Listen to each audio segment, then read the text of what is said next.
Шерзаттын иш күнү таң эрте башталат. Ал ар бир баштаган ишинин ийгиликтүү өтүүсү үчүн адегенде ата-энесинин батасын алат. Мекендин өнүгүүсү үчүн күн сайын жан үрөп иштөө керек деген Шерзат алдыдагы келе жаткан парламенттик шайлоого элдин үмүтүн актоо үчүн бара жаткандыгын айтып, жаштар гана өзгөртүү киргизе алат дейт. Ошо жогоруда айтып өткөндөй, биринчи кезекте системаны оңдошко аракет кылабыз да. Бунун үчүн только жаңы муун, жаңы ой, жаңы пикир болуш керек. Эски адамдарга барсаң, биз эскиден ушинтип келгенбиз деген өзүнүн жолун улантып кете берет экен да.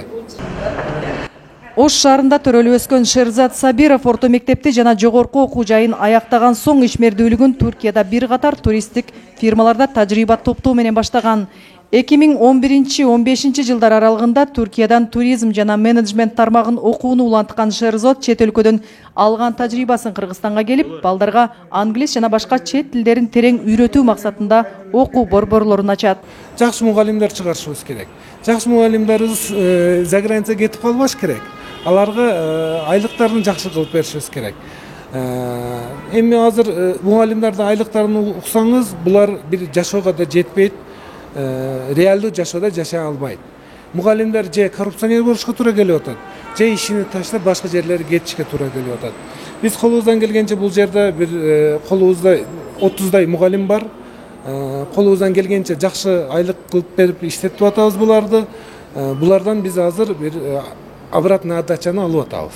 Өз алдынча окуу борборлорун түптөп билим берүү тармагына салым кошууну чечкен Шерзат Сабиров мекендин келечектеги өнүгүүсү үчүн эң биринчиден балдар мыкты билим алуусу керек дейт.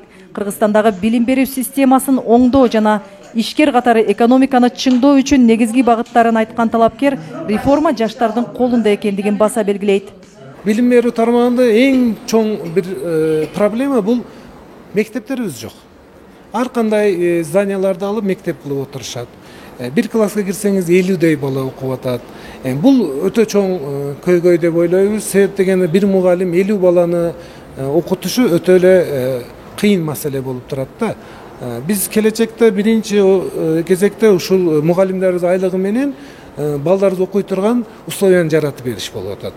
Эл үмүтү социал саясий партиясынын талапкери Шерзат Сабиров келечек жаштардын колунда, андыктан системалуу өзгөрүү мезгили келди деген уран менен элдин колдоосун гана күтөт.